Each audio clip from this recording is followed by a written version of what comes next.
This is the only country on Earth where girls are banned from school past 6th grade, where a woman's voice can be illegal to broadcast, and where the government once shut down the entire nation's internet overnight. It also sits on $1 trillion in untapped minerals. This is Afghanistan, a land of staggering contrasts, and what daily life really looks like there might shock you. A system with no name, anywhere else on Earth. There is a country today where half the population lives under rules found nowhere else in the modern world. Human rights researchers have started calling it by a harsh but precise term: gender apartheid. Not a metaphor, a system. Since the Taliban returned to power in August 2021, the group has issued more than 260 decrees touching human rights. Of those, over 160 were written specifically to control women and girls. That is roughly 2 new restrictions on women for every 3 weeks of rule, year after year, with no sign of slowing down. What does that look like in practice? As of 2026, Afghanistan remains the only nation on the planet where girls are legally barred from secondary school and university. A whole generation is growing up unable to read past a 6th grade level by government order. It goes far beyond classrooms. Women have been pushed out of nearly every government job, with rare exceptions in fields like women's health. Female United Nations staff have been physically stopped at the gates of UN buildings since September 2025, simply for being women. Former female civil servants who once received a reduced salary were told at the start of 2026 that their pay was ending completely, with almost no notice given. A new nation-wide penal code goes even further, allowing husbands to physically punish their wives and children. Researchers now call this an integrated legal system, one that decides where a woman may walk, whether she may speak in public, whether her voice can be broadcast, and whether she may exist outside her own home at all. Women still living inside the country keep asking the same question: why has the world grown quiet about this? What is certain is that nowhere else on Earth does a government run an entire legal architecture built around erasing one gender from public life. When a woman's voice becomes illegal. Imagine a law that does not just limit what you can do, but what you can be heard doing. In Afghanistan, that law exists, and it targets something as basic as the human voice. In 2024, Taliban authorities issued a decree banning women's voices from being broadcast on radio and television altogether. Officials described a woman's voice as something intimate, something that should not reach public ears. By 2026, in several provinces, women are barred from speaking at public gatherings or appearing in any media capacity, even indirectly. The effect on journalism has been brutal. Before the Taliban returned to power, roughly 2,800 female journalists worked across Afghanistan. By 2025, that number had collapsed to under 800. Newsrooms that once had women anchors, women reporters, and women producers now operate almost entirely without them. One human rights researcher described receiving a strange request while working on a report about Afghanistan. A local outlet asked if a male colleague could read her own findings on camera instead of her, even though she had written every word herself.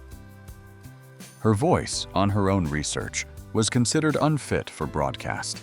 This is not only about media work. Afghanistan now ranks 175th out of 108 in 80 countries on the World Press Freedom Index, one of the lowest scores anywhere on the planet. Independent journalism has been almost entirely replaced by state-approved messaging, so the silence goes 2 ways. Women are pushed out of newsrooms, and at the same time, their voices are stripped from whatever remains a public conversation. In a country of over 40 million people, half the population has effectively been muted, not by circumstance, but by written law. Some women now avoid speaking loudly even inside their own homes, worried a neighbor might overhear and report them. The day a whole country went offline. In September 2025, something happened in Afghanistan that had never happened there before. Not a war, not an earthquake, but a deliberate, government-ordered blackout of the internet, covering the entire nation. It started small.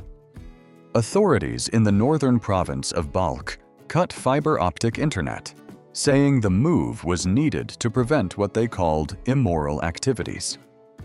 Within days, the shutdown spread to Baghlan, Badakhshan, Kunduz, Nangarhar, and Takhar. By the end of the month, reports of disruptions reached Kandahar, Helmand, Herat, and beyond, until fiber connections were down across the entire country. Then it escalated further. Mobile data and even satellite television were disrupted nationwide, cutting off ordinary phone-based internet as well. International news agencies said they lost all contact with their own offices in Kabul. Banking systems froze. Commercial flights out of Kabul airport were delayed.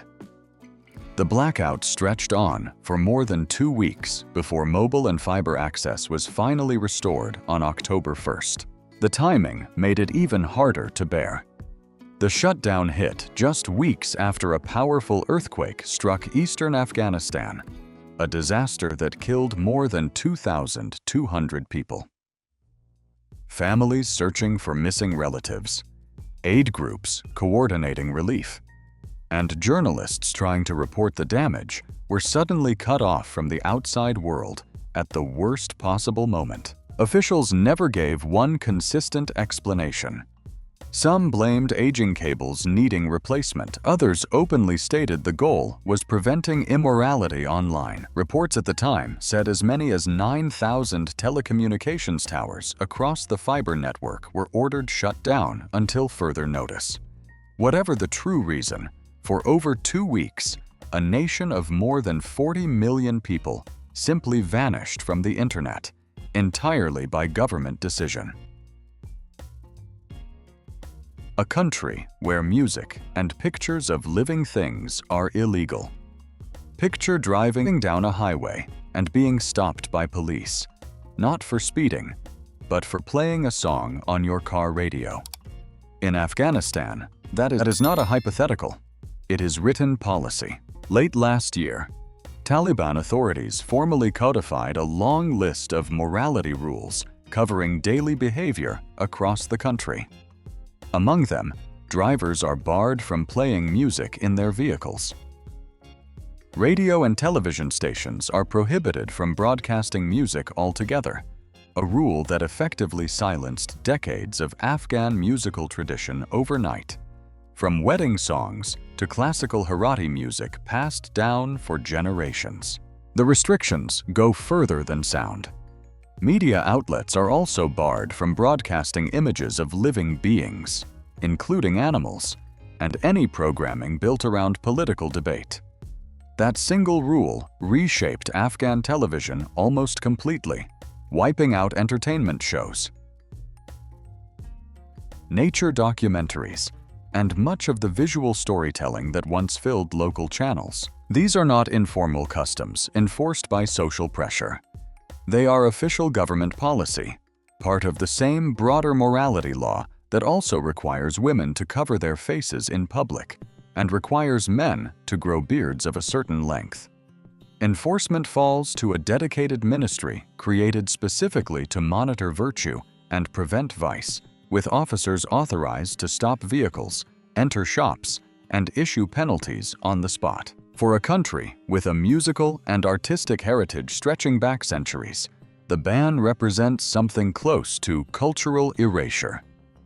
Instrument makers have shuttered workshops. Wedding musicians have gone silent.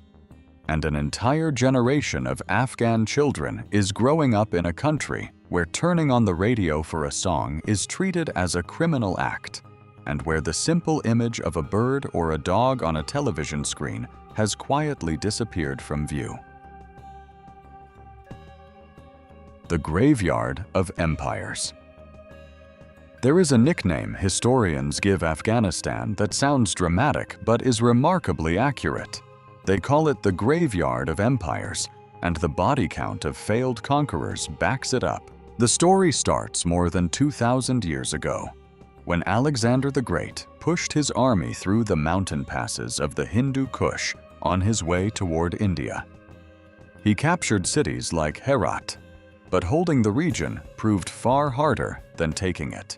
Centuries later, the same rugged terrain swallowed pieces of the Persian, Greek, and various Islamic empires as they expanded and eventually retreated. The pattern repeated in the modern era with striking consistency. The British Empire fought 3 separate wars in Afghanistan across the 1800s and early 1900s at the height of its global power, and still could not maintain lasting control. A century later, the Soviet Union invaded in 1979 with modern tanks and air power, only to withdraw a decade later in 1989, having lost tens of thousands of soldiers to a war it could not win. Then found the United States and its allies, arriving in 2001 and staying for nearly 20 years, the longest war in American history. Despite overwhelming military technology, the campaign ended in 2021 with a rapid Taliban return to power as international forces withdrew. Geography explains much of it. The Hindu Kush mountain range cuts diagonally across the country, creating natural fortresses and choke points that have frustrated invading armies for over 2,000 years. Combined with fierce local resistance and a population historically organized around tribal and regional loyalties rather than central authority, Afghanistan has proven again and again remarkably easy to invade and nearly impossible to hold. That same mountainous isolation still shapes the country's politics and its slow path toward development today. The poppy fields that almost disappeared. For decades, Afghanistan held a title no country wanted, the world's largest source of illegal opium, supplying more than 80% of the global supply and nearly all the heroin sold across Europe. Then, in April 2022, the Taliban did something almost nobody expected. They banned it outright. The order was blunt. Poppy fields would be burned, and farmers caught growing them would face punishment under Sharia law. What followed was one of the fastest collapses of an illegal drug economy ever recorded. Cultivation fell from roughly 232,000 hectares before the ban to just over 10,000 hectares in 2025, a drop of more than 95%. But the human cost has been staggering. Opium once brought farmers around $10,000 per hectare. Wheat, the crop most families switch to, brings in less than $800 per hectare, not even enough to cover basic needs. Surveys in the northern provinces of Badakhshan, Balkh, and Kunduz found that 85% of households were unable to replace their lost income at all. Total farmer earnings from opium sales fell by nearly half in just 1 year, from about $260 million in 2024 to around $134 million in 2025. Layer on a severe nationwide drought, and the picture gets worse. Over 40% of farmland now sits unused, too dry or too unprofitable to plant. Meanwhile, nearly 4 million Afghans have returned from neighboring countries, adding more competition for the same shrinking pool of jobs. Some researchers now warn that shrinking humanitarian aid combined with worsening poverty could eventually push farmers right back toward poppy fields, ban or no ban. The Taliban won a public relations victory against drugs, but left an entire rural economy searching for a way to survive. A land of fire and ice. Few countries swing between climate extremes the way Afghanistan does. In a single nation, you can find scorching desert plains and mountain peaks locked in ice year-round, sometimes only a few hundred miles apart. Afghanistan is officially classified as having a dry continental climate, and summers prove it. Southern regions regularly hit temperatures around 122 degrees Fahrenheit, hot enough to make asphalt soft and travel by day nearly unbearable. Meanwhile, cutting diagonally through the center of the country, the Hindu Kush mountain range holds snow and glaciers on its highest peaks, even in the middle of summer, creating a landscape locals sometimes describe as fire and ice existing side by side. That mountain range does more than create scenery. It divides Afghanistan into distinct zones, a relatively flat plain in the north, rugged peaks and valleys through the center, and arid desert stretching across the southwest. 5 major rivers wind through this terrain, the longest being the Helmand River at roughly 710 miles, along with the Kabul, Harirud, and Amu Darya rivers, all critical lifelines for a country with almost no other reliable water source. Despite all this water flowing through its mountains, Afghanistan is entirely landlocked, sitting about 300 miles from the nearest coastline at the Arabian Sea. No ports, no direct sea trade. Everything in or out must cross a border by land or air. Combined with frequent earthquake activity along fault lines beneath the Hindu Kush, and a nationwide drought worsening in recent years, Afghanistan's geography is as unforgiving as its history. Beautiful, dramatic, and consistently difficult to survive in. A magnitude 6 earthquake struck the eastern part of the country in late 2025 alone, killing more than 2,200 people. A stark reminder of just how volatile this landscape can be. The national sport played with a dead goat. Every country has a national pastime. In Afghanistan, it is buzkashi, a game that looks like polo crossed with a full contact brawl, and traditionally played using the carcass of a headless goat instead of a ball. The rules are simple in theory, brutal in practice. 2 teams of mounted riders, historically 12 players per side, battle to snatch the carcass off the ground while at a gallop, then race it down the field, drop it into a marked circle nicknamed the Circle of Justice, and score a point. There are few formal rules and almost no protective gear. Riders hang off their saddles at extreme angles while opposing horsemen do everything short of outright sabotage to stop them. Matches have historically stretched on for days. Interestingly, most modern matches no longer use a real goat. Officials now use a weighted leather and rope bundle stuffed with straw, built to match the size and heft of a real carcass, largely for practicality rather than any change of heart. The sport's political history is almost as dramatic as the game itself.